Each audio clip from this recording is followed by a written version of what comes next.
I was overthinking a lot of stuff and So like I said, I'm processing that now. I feel like I'm getting to a few answers, but um, yeah, I just didn't feel like my whole self. What was his style like? I mean, first of all, Ian Gary, he's about 26, isn't he? He's about, I'm not even sure. I I'm not think they sure. were one of the commentators say he's 26. Mm-hmm. So he's about 10 years younger. How Mm-hmm. much of a difference does that make? Not at all. I spar the young gunners that are all gunning for you in the gym every Yeah. day, or guys that come to the gym. There's all these young gunners that everybody wants to say they did something to you because I got a name. Yeah. So no matter where you go, I've got a target on my back. And I love that though. I like that because I also like telling people or showing people it doesn't matter what numbers next to my name in terms of age. I'm faster than you. I'm stronger than you. I'm more talented than you in this department. It doesn't matter. And like I said, I have to do it. And I even said until when these young bucks in the gym start having me up, I'll probably call it a day way before anybody gets a chance to see it happen in the cage. So yeah, that side of it doesn't. He tried to say he's faster than he's stronger than me. Everyone saw what happened. He's nowhere near as fast as me. He couldn't handle my stand up, which is why he changed his game. And I said that is exactly what was going to happen. I've done it to so many top kickboxers. They get in there and they're like, nope, this is not working. He's Mhm. just better than me. So they Take go me a through different that. route. Can you take me through that journey? Mm, Ian Gary's in front of you, you're in the cage, mm. and the bell goes. Take me through the rounds. The first round, yeah, I'm trying to think. The fight, the first round, I'm literally moving around. Always do like little feel out stage. Try to land a couple of little basic things just to get the time and then see what he's twitching to. He's got good responses. There's a couple of things I tried to do. I'm like, okay, yep, he's on point. He's key. So I got to step up a little bit more. There was a kick that I saw and I went for, and I just got the timing wrong, and that's when I got tangled up, and we fell to the floor.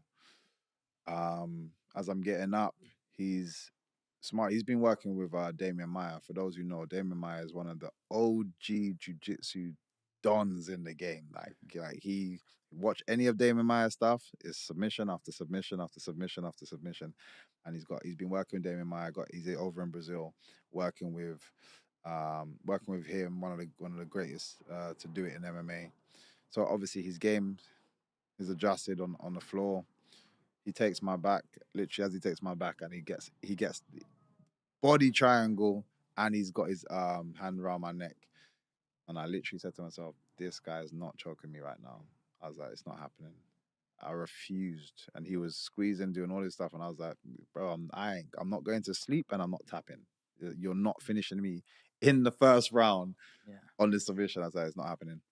Obviously, we were just there. I survived the round. He didn't do anything past trying to choke me. In that round, do you get your coaches say anything to you? Yeah, because not.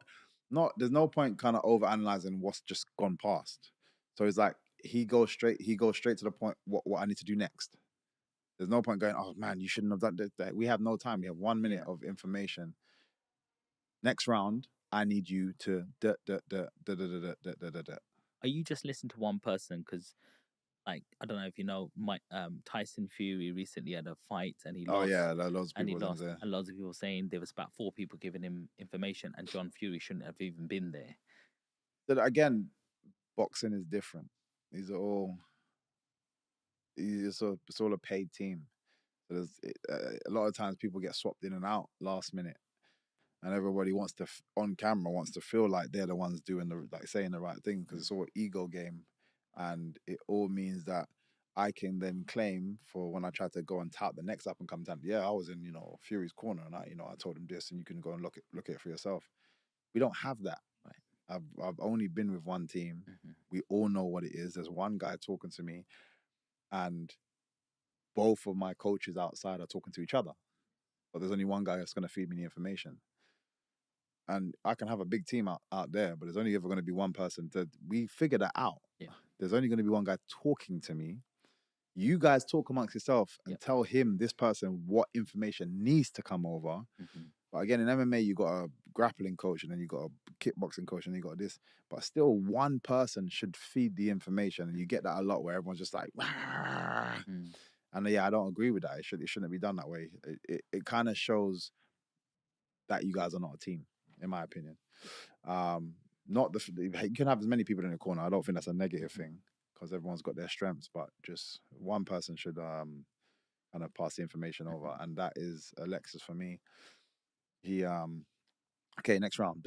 So next round comes out, and I'm just having him up like What I'm. you thinking in your head that when after being grappled like that in a triangle or going into round two, are you like, I'm gonna get him now, or shit, or like what's your feeling? Yeah, again, for me, it's a fight. I don't try to. You add too much stress, actually overthinking the situation. The simple thing is, okay, well, I'm one round down, go get it back. Cool. It's not. There shouldn't be anything more than that. Otherwise, you just stress yourself. Do you not get embarrassed or anything when everyone's looking at you in the crowd and you think, They're oh not my even god? there. They're not even there. They're only there when I need them. When I say Okay. when I need them, let me get. I need to get pumped up. Tune into them. Or you hear MVP, MVP. I'm like, yeah, cool. I'm good. Yeah. And then it's lock back in. Yeah. Yeah, other than that, that's not Yeah. important to me. They don't see what I have to put myself through every day to Mhm. day. They can only judge me on this. So your opinion doesn't matter. I don't care. So go out there, next round, feeling good about myself now. Get back in. I'm gonna get this guy this round. Start finding the shots. I'm landing some nice shots, and he can tell he's now getting more and more frustrated. He's getting more and more tired. Um, Come out, I win that second round. Third round, again, I just made some silly mistakes um, during the third round, but still was winning.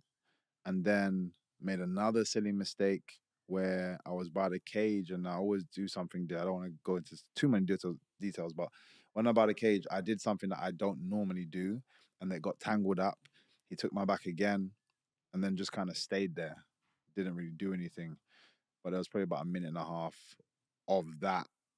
Um, so I knew it was going to be down in that round. I knew depending on how the judges want to score things, they could score that control. The fact that he was on my back, even though he didn't do anything, the fact that he's on my back could be classed as a control, or some of the strikes that I had landed on him before in the build up to that, you could score. So it just depends on the person. Obviously, they get into him. I wasn't even annoyed at it, and it was interesting even to say that Dana White came out and was like, "Yeah, the most I would have called that was a draw." So Mm. again, it shows that I was right in believing that it was close. Um, but I don't even think he would have given it to him, because the way he was saying it just felt like he was like, nah, I'm not in a full agreement with that decision.